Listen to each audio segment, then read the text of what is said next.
Deciding on your questions as a class for your Discover phase is a really fun part of your Threads of Learning process. It's a time where the children get to have a voice, they get to give their opinions, they get to justify their thinking, and it's a super opportunity for growing their oral language skills. So, the way that I generally do that in my class or when I'm working with children is we put all those questions that are open questions together. We look at the categories, we talk about how many we've got in each category and how many people would be interested in that. I don't do any influencing them, and I don't allow discussion for them to influence each other.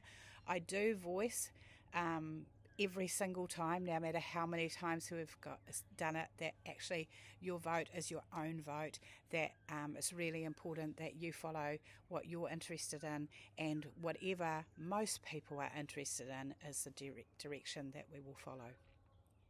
We then have a quick voting system, which means the first round of voting to get to the top or most popular one or two, or at the very most three questions, you get 2 votes. You can give your 2 votes to 2 different things, or you can give your 2 votes to both the same thing. And so we have a little practice of that. You might do that with ticking beside the question. You might do that with giving them 2 sticky notes to physically put beside their question, or you might do it physically with 2 hands up, 1 hand up, etc. That's up to you. You'll know what works best for your children. And if you don't, trial all those different ideas and maybe some different ones to decide how to get to your first round of voting.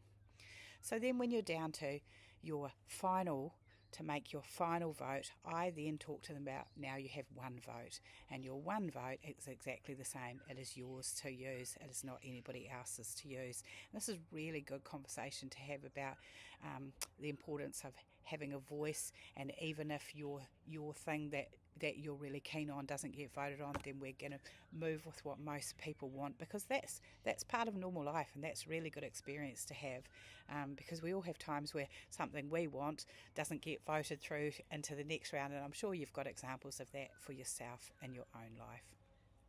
So then we go to the final round of 1 vote each. And same thing, use the same process. If you used hands up, then do that for this. If you use sticky notes, use that for this. And you come down to your final question. And then that is the question that we flood everywhere across our Threads displays, in our children's books, and their thinking, so that they can see and know that all of the time that the big question for the team is this, and our sub question is this, and these are the things that we're now going off to think about and to discover and find out the answer to. Keeping that question in the forefront is really important, because you can get excited and interested and take tangents along the way, but you're going to honour answering that question no matter how busy class life gets and interruptions that come along.